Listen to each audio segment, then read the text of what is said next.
అండి very good morning. ఈరోజు బీరకాయ కర్రీ చేస్తున్నా. పాలేసి బీరకాయ కర్రీ చేస్తాను. దీన్ని పొట్టు తీసి నీట్గా వాష్ చేసుకొని ముక్కలు కట్ చేసుకొని ముందుగా గ్యాస్ వెలిగించుకొని కళాయి పెట్టేసుకొని తగినంత ఆయిల్ వేసుకుందాం. కూరకు సరిపడే ఆయిల్ వేసుకుందాం.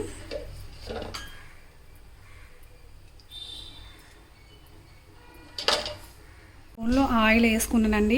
ఇప్పుడు ఆయిల్ వేడెక్కింది. తాలింపు పోపులు స్పూన్లు పిట అన్న తర్వాత ఆనియన్ కట్ చేసి ముందు ఉంచేసుకున్నానండి. అవి వేసేసుకోవాలి.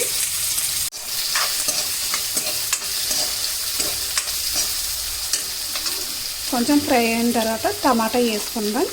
వేగిన తర్వాత టమాటా వేసుకుందాం. పసుపు, పడే సాల్ట్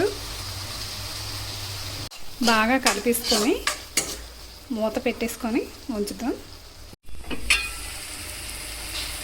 అల్లము వెల్లుల్లిపాయ పేస్ట్, పగుడ్రు, గరం మసాలా పగుడ్రు వేసుకుందాం. బాగా కలిపేసుకొని బీరకాయ ముక్కలు వేసుకుందాం.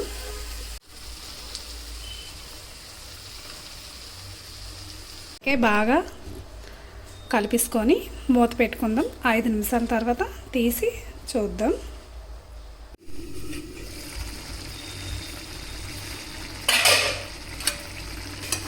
బీరకాయ వాటర్కి చూడండి చాలా మగ్గిపోయింది. ఇప్పుడు సరిపడే కారం వేసుకుందాం.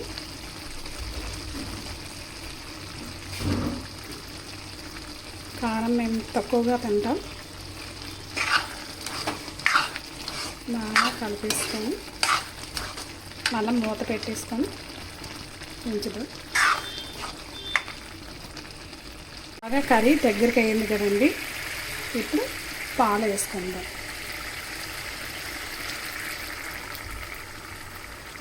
పాలు వేసుకొని బాగా కలిపేసుకుందాం.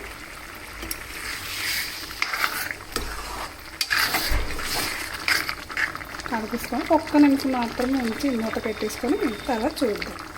బీరకాయ పాలతో కర్రీ రెడీ అండి. సూపర్గా వచ్చింది. ఇలాగే చేసుకోండి మీరు కూడా. ఎలాగుందో కామెంట్ పెట్టండి, లైక్ చేయండి. బాయ్.